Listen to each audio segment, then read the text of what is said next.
हमें दुख है इनके लिए, ये जो संसार में रहते ना भगवान का नाम जप करते हैं, ना भगवान की लीला कथा सुनते हैं, ना भगवान की आराधना करते हैं। मुझे तो आपकी कृपा से परमहंस महात्माओं का संग मिला है, मुझे कोई भय नहीं है।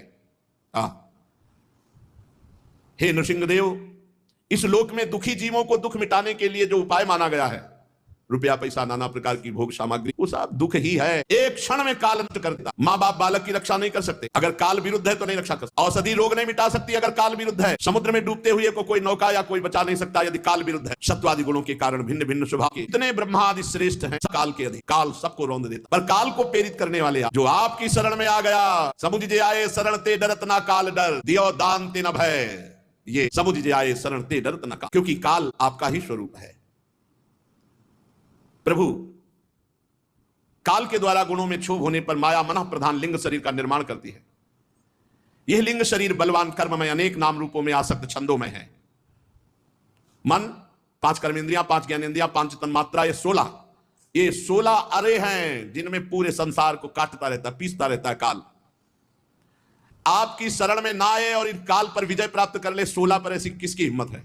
5 ज्ञानेंद्रियां, 5 कर्मेंद्रियां, 5 तन्मात्रा, 1 मन, ये 16 हैं जीव को बार बार जन्म, बार बार मरण। शक्तिमान प्रभु इन 16 संसार चक्र में डालकर काल ईंख के समान जैसे गन्ने में पेरा जाता है, ऐसे सबको पेर रहा है।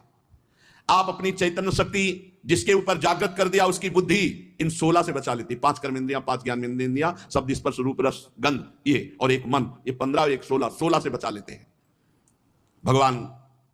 ये संसारी लोग बड़े बड़े संकल्प बनाते हैं, बड़ी बड़ी कामनाएं करते, पूरा जीवन इसी भोगों में। कुछ ऐसे हैं जो स्वर्ग के लिए बड़े पुण्य, तो मैंने दोनों को देख लिया, मृत्यु लोक के भोग और स्वर्ग के भोग। जिस समय मेरा पिता हिरण्यकश्यप जरा सी भौं टेढ़ी करता था तो स्वर्ग के बड़े बड़े लोकपाल घुटनों के बल देखे हैं, और मृत्यु लोक का तो क्या भोग है प्रभु। और ऐसे हिरण्यकश्यप को आपने फाड़ के फेंक दिया, कौन सा सुख।